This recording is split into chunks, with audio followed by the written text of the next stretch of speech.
26 aprel O'zbekiston Respublikasining iste'molchilarning huquqlarini himoya qilish to'g'risidagi qonuni qabul qilingan kun. Shu munosabat bilan Farg'ona shahrida ochiq muloqot bo'lib o'tdi. Unda O'zbekiston iste'molchilar huquqlarini himoya qilish jamiyatlari federatsiyasi, Farg'ona viloyat hududiy birlashmasi, O'zbekiston Respublikasi raqobatni rivojlantirish va iste'molchilar huquqlarini himoya qilish qo'mitasi, Farg'ona viloyati hududiy boshqarmasi, viloyat sanitariya, epidemiologik osoyishtalik va jamoat salomatlik boshqarmasi hamda jamoatchilik vakillari ishtirok etdilar. Albatta barchamiz iste'molchimiz. Shunday ekan har bir iste'molchi o'z huquq va burchlarini yaxshi bilishlari lozim.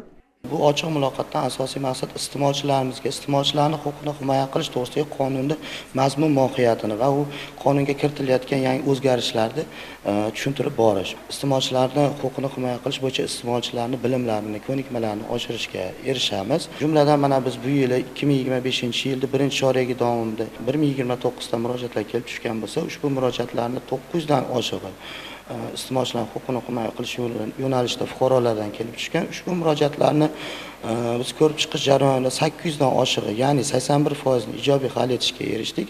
Ushbu murojaatlarni hal etish natijasida iste'molchilarga 400 milliondan oshiq mablag'lar qaytarib berishiga ta'minlandi.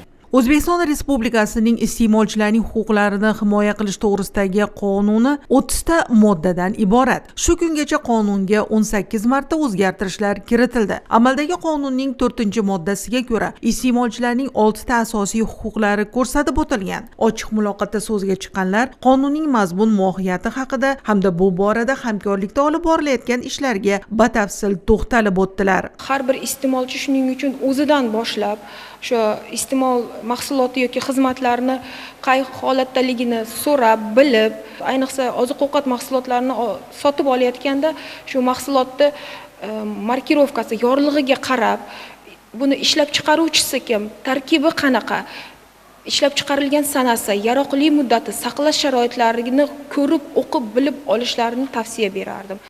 Zamon rivojlangani sari yangi ish, xizmat va tovarlarning yangi turlari paydo bo'lishi bilan iste'molchilarning turli sohalarda huquqlarini himoya qilishni va qonunchilikni unga mos ravishda takomillashtirib borishni taqozo etadi. Shu bilan birga iste'molchilar ham o'z burchlarini va majburiyatlarini unutmasliklari lozimdir. Bu ishlarni muvaffaqiyatli bajarishda esa albatta xodimlarning huquqiy bilimi va kasbiy mahoratini oshirishlari muhim hisoblanadi.